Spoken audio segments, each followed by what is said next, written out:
Sejak zaman dahulu kala, ketika daratan masih dipenuhi misteri dan sihir alam, kerajaan Samara berdiri megah di tepi gurun yang luas. Kerajaan ini dipimpin oleh Raja Azmir, seorang penguasa muda yang memiliki penampilan fisik sangat menakutkan bagi musuh-musuhnya namun mempesona. Ia adalah pria ras Melanesia dengan kulit coklat gelap yang berkilau di bawah matahari, tubuh yang tinggi menjulang, dan rambut hitam keriting yang dipangkas sangat pendek demi kedisiplinan. Namun, hal yang paling mencolok dari Azmir adalah sorot matanya yang tajam dan rahangnya yang selalu terkatup rapat, tidak pernah menyunggingkan senyum sedikit pun kepada siapa saja.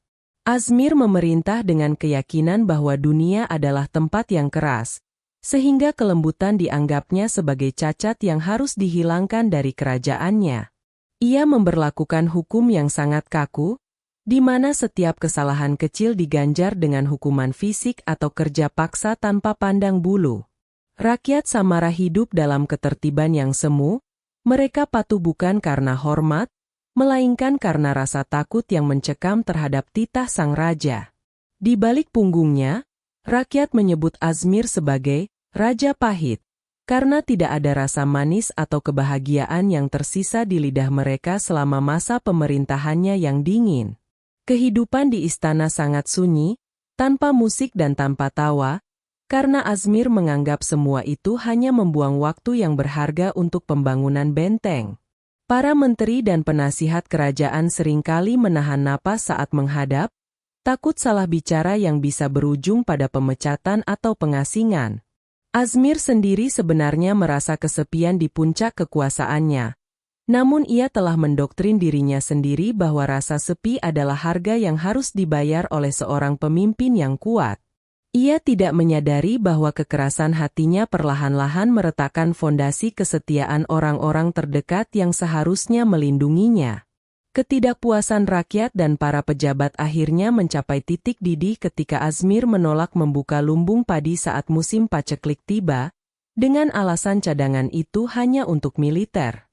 Keputusan ini dianggap sebagai lonceng kematian bagi banyak keluarga miskin yang sudah kelaparan berhari-hari. Tanpa sepengetahuan Azmir, sebuah persekongkolan gelap mulai dirajut di lorong-lorong istana, dipimpin oleh adik tirinya sendiri yang bernama Zulkan. Malam itu, takdir Raja Pahit akan berubah selamanya, membawanya pada perjalanan yang jauh lebih menyakitkan daripada sekadar kehilangan tahta. Malam itu langit Samara gelap gulita tanpa bulan, seolah alam semesta menutup mata atas apa yang akan terjadi di dalam istana raja. Azmir tertidur lelap setelah seharian mengawasi pembangunan tembok perbatasan. Kelelahan membuatnya tidak menyadari langkah-langkah kaki yang mendekat ke kamarnya.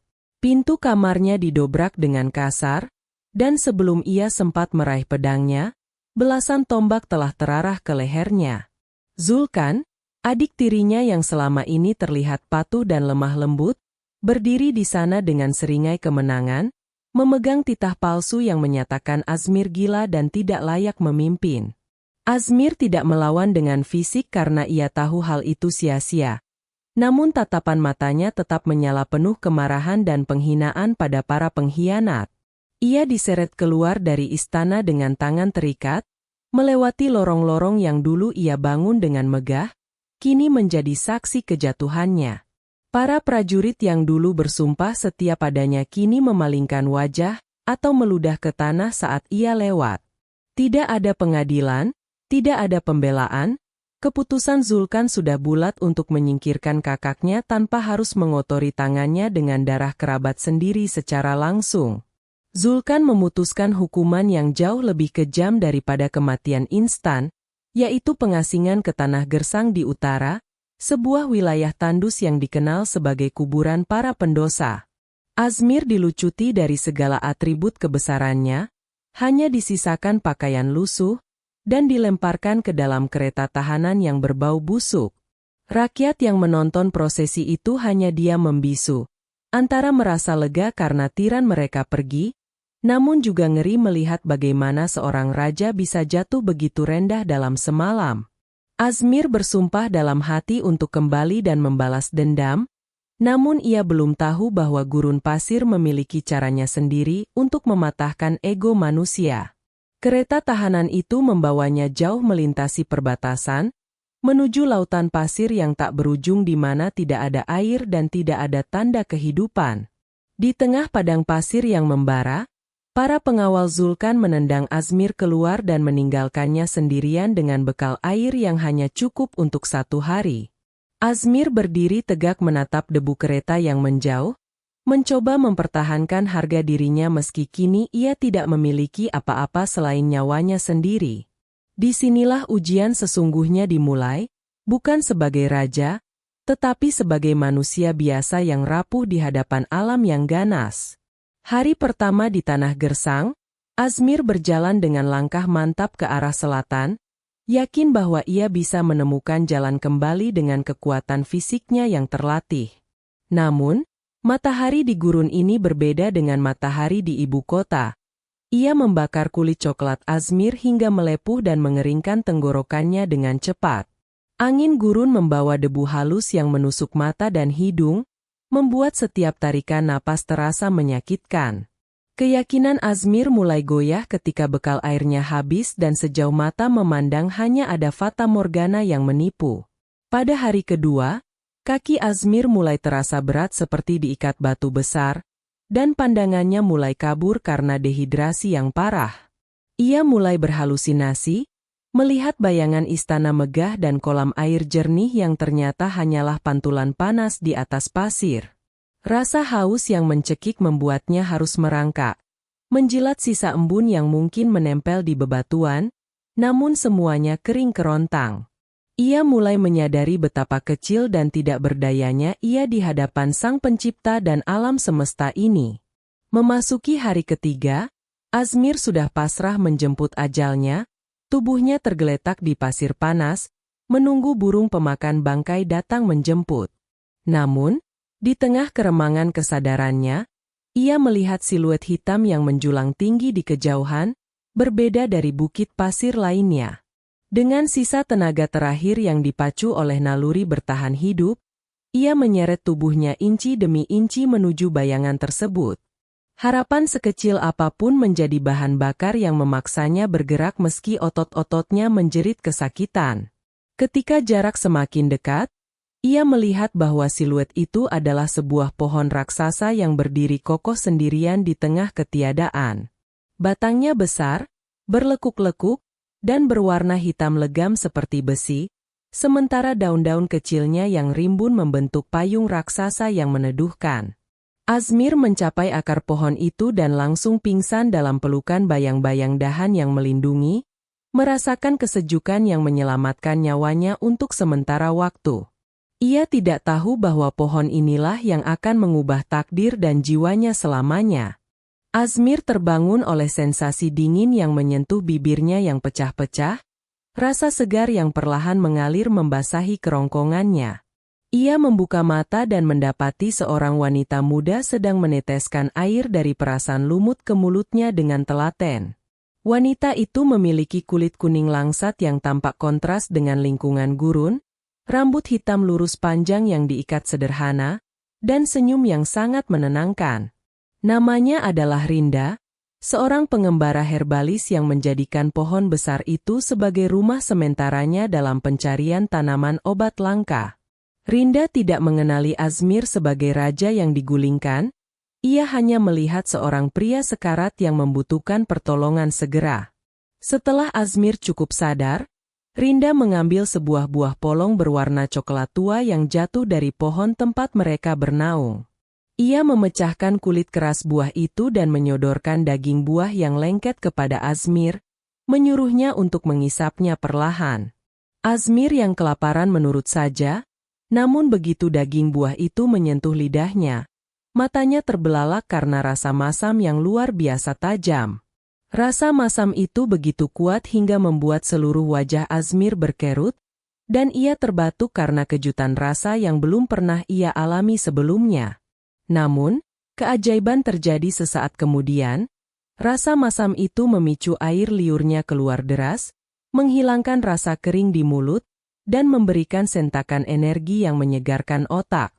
Rinda tertawa renyah melihat ekspresi Azmir, menjelaskan bahwa buah itu memang mengejutkan di awal, tetapi itulah cara alam membangunkan tubuh yang hampir mati. Azmir menatap buah itu dengan takjub, menyadari bahwa di balik rasa yang tidak enak itu tersimpan kekuatan kehidupan.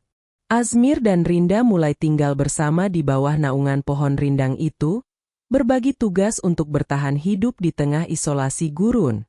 Azmir, yang terbiasa dilayani, kini harus belajar dari Rinda cara mengumpulkan embun, menjebak hewan kecil, dan mengolah bagian pohon untuk kebutuhan sehari-hari.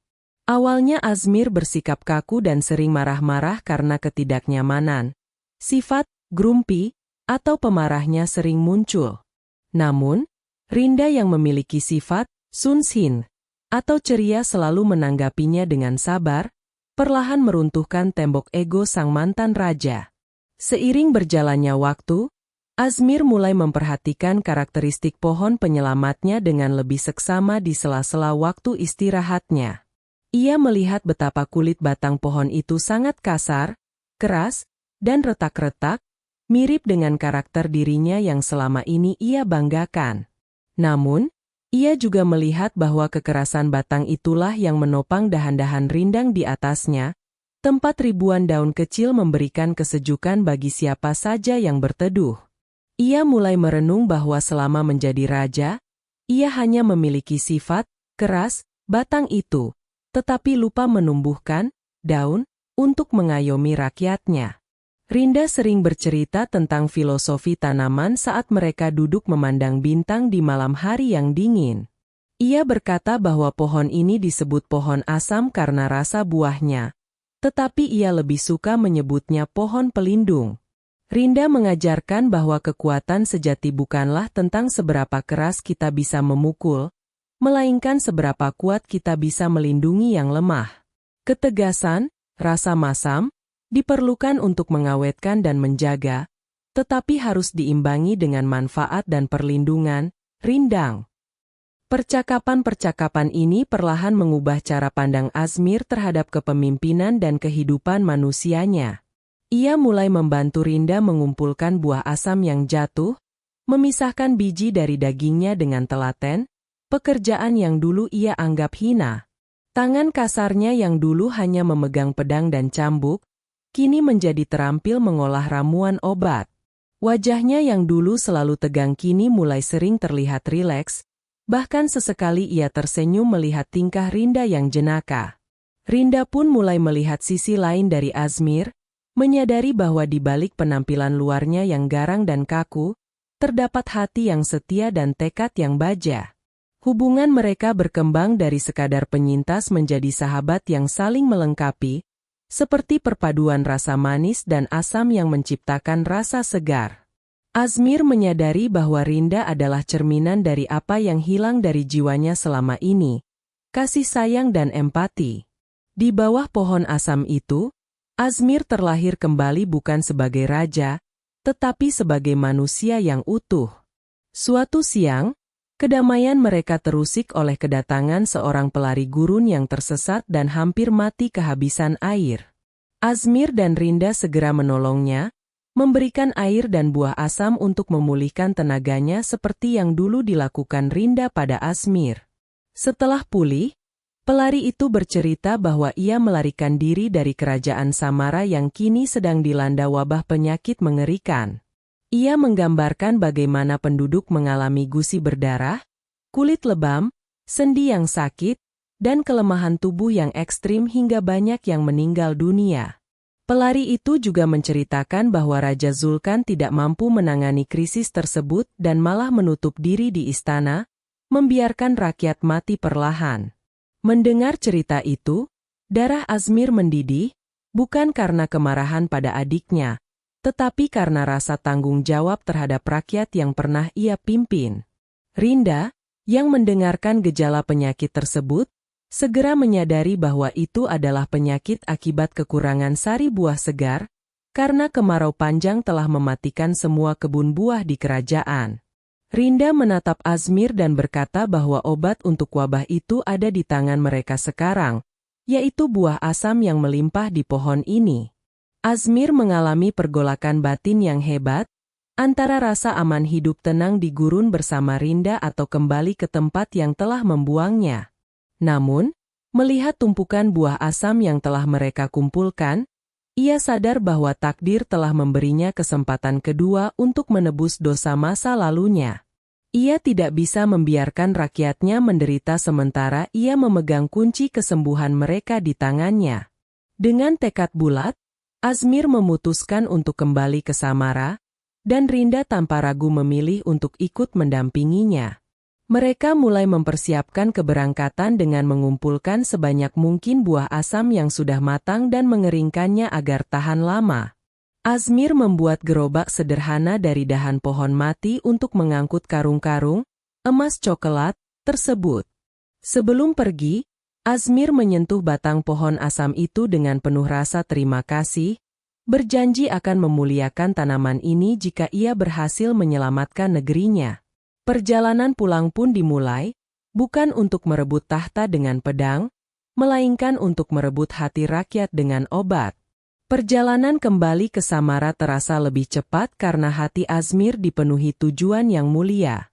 Ketika mereka tiba di gerbang kota, para penjaga terkejut melihat sosok yang mereka kira sudah mati kini berdiri tegak dengan kulit yang lebih gelap dan pakaian pengembara. Namun, aura kewibawaan Azmir tidak bisa disembunyikan, membuat para penjaga ragu untuk menangkapnya. Azmir tidak memedulikan istana, ia langsung mengarahkan gerobaknya menuju alun-alun kota tempat tenda-tenda pengungsian orang sakit didirikan. Berita kedatangan Azmir menyebar seperti api, namun kali ini bukan ketakutan yang muncul, melainkan kebingungan karena ia datang membawa buah aneh, bukan pasukan. Bersama Rinda, Azmir mulai bekerja membagikan minuman sari buah asam yang dicampur air kepada rakyat yang terbaring lemah. Ia, dengan tangannya sendiri, mengangkat kepala orang-orang tua yang sakit dan meminumkan ramuan tersebut, sebuah pemandangan yang tak pernah terbayangkan sebelumnya. Rakyat yang awalnya curiga, perlahan mulai merasakan khasiat ajaib dari buah tersebut. Rasa segar yang menjalar ke seluruh tubuh dan tenaga yang perlahan kembali. Dalam beberapa hari, efek penyembuhan mulai terlihat secara massal. Gusi yang berdarah mulai sembuh dan anak-anak mulai bisa berlarian kembali. Azmir bekerja siang malam tanpa lelah, tidur di samping tenda rakyat, dan mendengarkan keluh kesah mereka dengan sabar, sesuatu yang tidak pernah ia lakukan saat menjadi raja.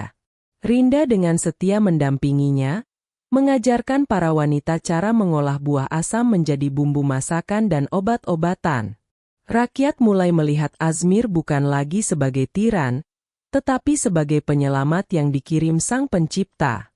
Zulkan yang mendengar kepopuleran kakaknya menjadi panik dan memerintahkan pasukannya untuk menangkap Azmir di alun-alun. Namun, ketika pasukan kerajaan tiba, mereka tidak bisa menembus barikade manusia yang dibentuk oleh rakyat yang melindungi Azmir. Para prajurit itu sendiri, yang keluarganya juga disembuhkan oleh ramuan Azmir, akhirnya meletakkan senjata mereka dan berlutut di hadapan mantan raja mereka. Kekuatan kasih sayang dan manfaat nyata ternyata jauh lebih kuat daripada hukum besi yang selama ini diagungkan Azmir maupun kelicikan Zulkan. Melihat pasukannya membelot dan rakyat bersatu mendukung Azmir, Zulkan menyadari bahwa kekuasaannya sudah tamat. Azmir memasuki istana dengan tenang, diikuti oleh Rinda dan ribuan rakyat yang mengeluhkan namanya. Ia tidak menghukum mati Zulkan, melainkan memberinya hukuman untuk bekerja di perkebunan menanam pohon asam seumur hidupnya, agar ia belajar menghargai proses kehidupan. Azmir kembali duduk di singgasananya, namun kali ini ia tidak sendirian. Rinda berdiri di sampingnya sebagai penasihat utama dan pendamping hidupnya. Azmir segera merombak sistem pemerintahannya. Hukum tetap ditegakkan dengan tegas, namun kini disertai dengan kebijakan yang memperhatikan kesejahteraan rakyat. Ia memerintahkan agar biji-biji buah asam dari tanah gersang ditanam di sepanjang jalan utama kerajaan, di halaman istana, dan di setiap desa. Ia ingin pohon itu menjadi simbol identitas baru Samara, kuat dan tahan banting di luar, namun memberi manfaat dan perlindungan bagi sesama. Kerajaan Samara pun perlahan bangkit dari keterpurukan menjadi negeri yang makmur dan hijau. Azmir dan Rinda menikah dalam upacara sederhana yang dihadiri oleh seluruh rakyat, menyatukan dua latar belakang yang berbeda dalam ikatan cinta yang kuat. Rinda terus mengembangkan ilmu pengobatannya, menjadikan Samara pusat pengetahuan herbal yang disegani oleh kerajaan-kerajaan tetangga. Sifat, masam, atau ketegasan Azmir kini menjadi pelindung bagi kelembutan Rinda, dan kelembutan Rinda menjadi penyeimbang bagi ketegasan Azmir. Mereka memimpin dengan filosofi pohon asam, berakar kuat, berbatang tangguh, dan berbuah manfaat. Rakyat tidak lagi memanggilnya Raja Pahit, melainkan Raja Asam, dengan nada penuh hormat dan kasih sayang. Gelar ini menjadi pengingat bahwa rasa masam yang dibawa Azmir telah menyelamatkan mereka dari kehancuran. Kisah cinta dan perjuangan mereka diabadikan dalam relief-relief dinding kota, menceritakan bagaimana sebutir buah kecil dari gurun bisa meruntuhkan keangkuhan dan membangun kembali peradaban. Samara menjadi negeri yang tidak hanya kuat secara militer, tetapi juga kuat dalam kemanusiaan. Tahun demi tahun berlalu, Raja Azmir dan Ratu Rinda menua bersama, menyaksikan pohon-pohon asam yang mereka tanam tumbuh besar dan menaungi generasi baru. Pohon-pohon itu menjadi saksi bisu transformasi sebuah bangsa, dari ketakutan menuju kemakmuran, dari tirani menuju harmoni. Buah asam menjadi komoditas utama kerajaan, digunakan sebagai bumbu masakan yang lezat dan obat yang manjur, diekspor ke berbagai penjuru dunia. Setiap kali orang memakan buah asam dan merasakan kejutan rasa masamnya, mereka akan teringat pada kisah sang raja yang terbangun dari tidur panjang egonya. Ketika Azmir akhirnya wafat karena usia tua, ia tidak dimakamkan di mausoleum megah yang dingin, melainkan meminta dikuburkan di bawah pohon asam pertama yang ia tanam di halaman istana. Ia ingin tubuhnya kembali menyatu dengan tanah yang menghidupi pohon yang telah menyelamatkannya. Rinda, yang menyusulnya beberapa tahun kemudian, dimakamkan di sampingnya, menyatukan mereka dalam keabadian di bawah naungan dedaunan yang rindang. Makam mereka tidak pernah sepi dari peziarah yang datang untuk berdoa dan berteduh. Legenda pohon asam pun terus hidup melintasi zaman, diceritakan oleh nenek kepada cucunya sebagai dongeng pengantar tidur. Cerita tentang bagaimana gurun yang gersang bisa mengajarkan arti kehidupan, dan bagaimana rasa yang paling tidak enak sekalipun bisa menjadi obat jika disikapi dengan benar. Pohon asam kini dikenal sebagai pohon yang memiliki 1000 manfaat, mulai dari akarnya hingga daun mudanya yang disebut sinom. Ia mengajarkan bahwa penampilan luar yang kasar tidak selalu mencerminkan isi hati yang buruk. Dan begitulah kisah ini berakhir, meninggalkan pesan moral yang mendalam bagi siapa saja yang mendengarnya. Bahwa sejatinya, ketegasan tanpa kasih sayang adalah kezaliman, dan kasih sayang tanpa ketegasan adalah kelemahan. Keduanya harus berjalan beriringan seperti rasa manis dan asam yang menyatu. Seperti pohon asam yang setia berdiri di tanah gersang, manusia pun harus mampu menjadi tempat berteduh dan memberi manfaat bagi sesama, betapapun keras dan sulitnya keadaan di sekitar mereka.